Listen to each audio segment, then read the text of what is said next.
Okay, this is chapter 8, anti-infective agent. Good to know information. Read it. The box 8.1, the drug therapy across the lifespans.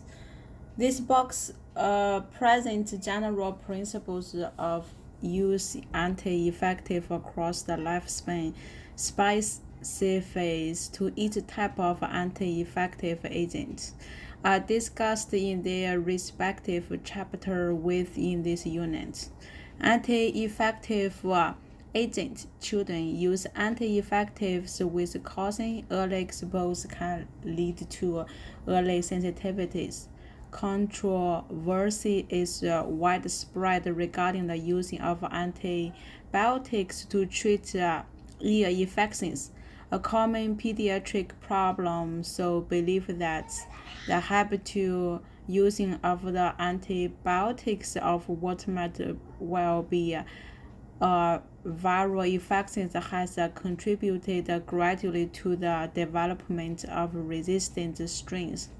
Because the children can have increased susceptibilities to the gastrointestinal, the GI and nervous system effects of anti-infectives, monitor hydration and nutrition status carefully. Adults often demand anti-infectives for a quick cure of various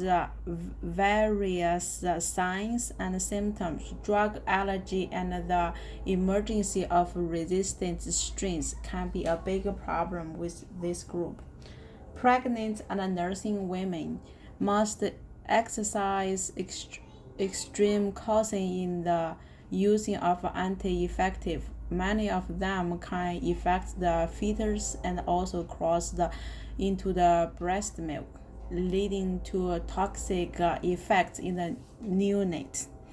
Older patients often do not present with the same signs and symptoms of infection that are seen in young people. Count and sensitivity tests are important to determine the type and extent of many infections. The older patient is susceptible to severe adverse GI, renal, and neurological effects, and must be monitored for nutritional status and hydration during the drug therapies. Anti-infectives that adversely affect the liver and kidneys must be used with caution in older patients who may have decreased organ functions. There's something wrong. Never mind. It's working perfectly now. Classification of antibiotics based on the model of actions: bacteriostatic and bactericidals. Based on their spectrum of the actions, broad spectrum and narrow spectrum.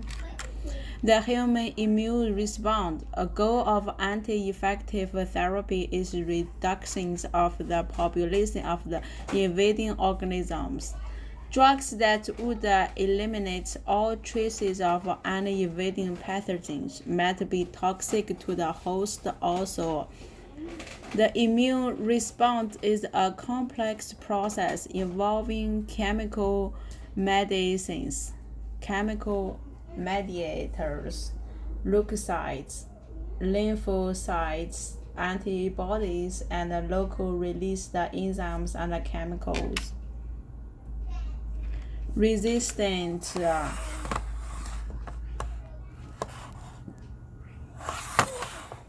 resistant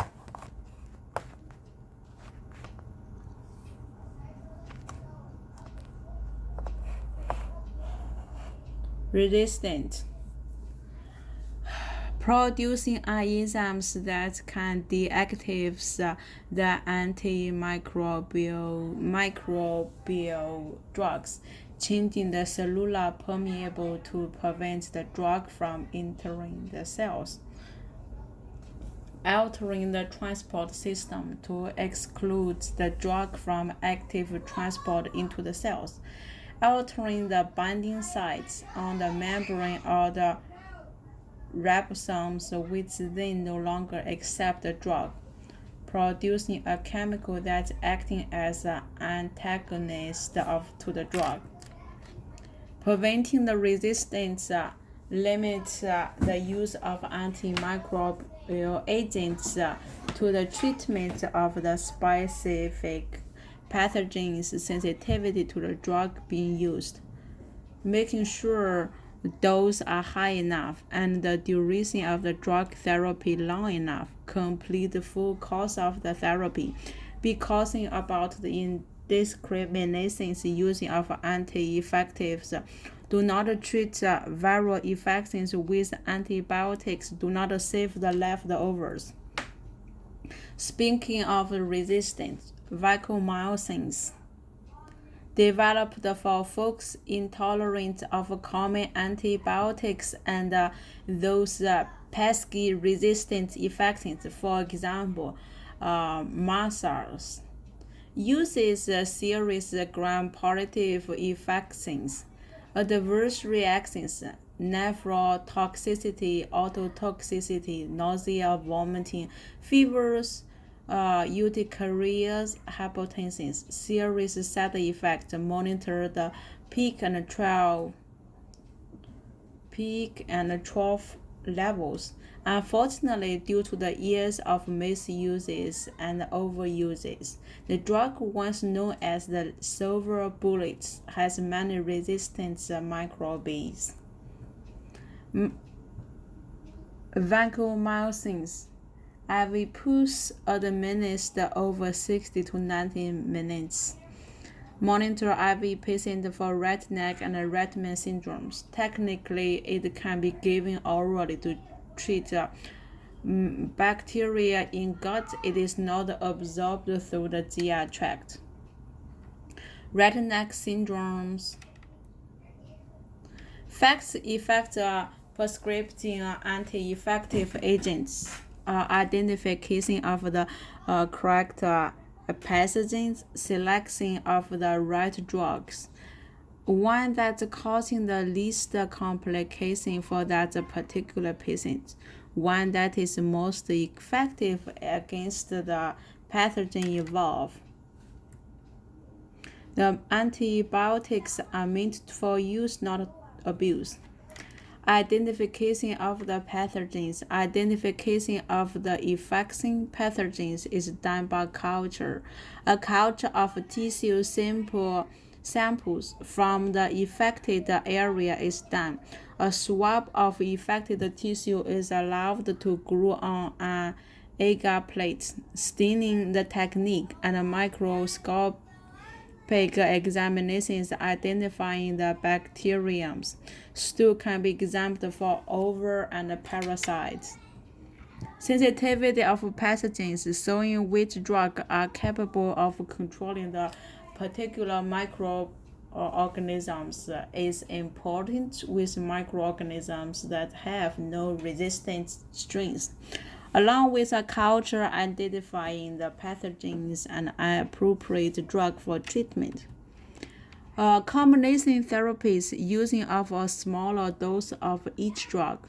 Some drugs are synergistic in infections caused by more than one organisms.